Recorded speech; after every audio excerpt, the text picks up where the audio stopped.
Talabalik davri bilim olish va kelajakni qurish davri. Lekin ko'pchilik talabalar uy-joy izlash jarayonida yolg'onchi maklerlarning tuzog'iga tushib qolishadi. Natijada ularda nafaqat uy-joysiz, balki pulsiz qolishadi.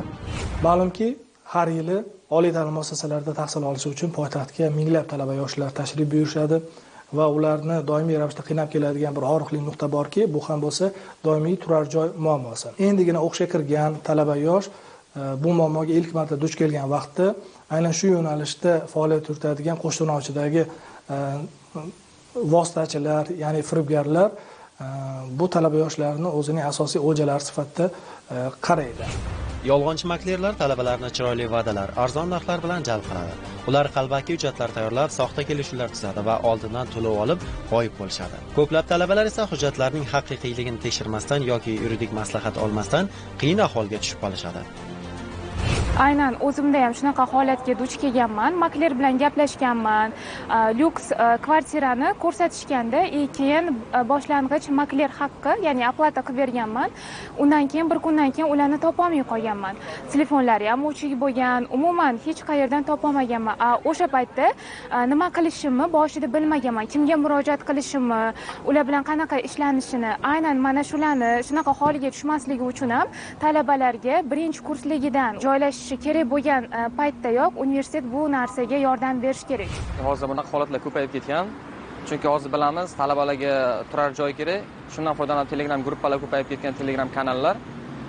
Bir xillari shunchaki Telegram kanaldan o'sha nusxani oladi-yu, boshqa Telegram kanalga joylashtirish orqali ularning pulini yechib olib, o'sha xonasiz qolib ketgan bolalar ham bo'lgan, misol $300, $400 berib o'rtaga turar joysiz qolib ketgan bolalar ham bo'lgan. Albatta, firibgarlik, ya'ni aldash, shaxsning ishonchini suiiste'mol qilgan holda uning mulkiga va mulkiga egalik qilish huquqini egallab olishga bo'lgan harakat bevosita O'zbekiston Respublikasi Jinoyat kodeksining 168-moddasiga muvofiq bazaviy hisoblash miqdorining 50 baravardan 100 baravargacha miqdorda jarima, 2 yilgacha axloq tuzatish ishlariga jalb qilish, 1 yildan 3 yilgacha ozodlikni cheklash yoxud 3 yilgacha ozodlikdan mahrum qilish jazosi bilan jazolanishga sabab bo'ladi bu harakat. Kerakli bo'ladigan hujjatlar aynan ijara shartnomasini tuzishda o'sha ko'chmas mulkka egalik huquqini tasdiqlovchi hujjat hamda ijaraga oluvchi tomonning va ijaraga beruvchi tomonning pasport ma'lumotlari ijara shartnomasida aks etishi shart hisoblanadi. Hozirgi vaziyatda maklerlarning 30%, 50% binolarni yaxshi emas. Ya'ni o'ziga ajratilgan, ya'ni ajratish kerak bo'lgan summa o'sha xonadon beruvchi tomonidan berilishi kerak deb o'ylayman.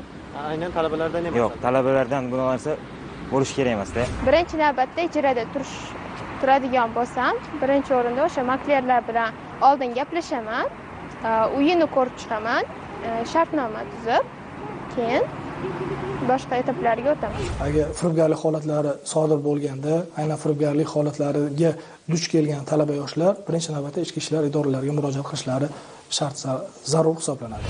Ijarada turishimizda huquqiy savodxonlik va ehtiyotkorlikni unutmasligimiz zarur. Hujjatlarni sinchiklab tekshirish va huquqiy maslahat olish orqali firibgarlikdan saqlanishimiz mumkin.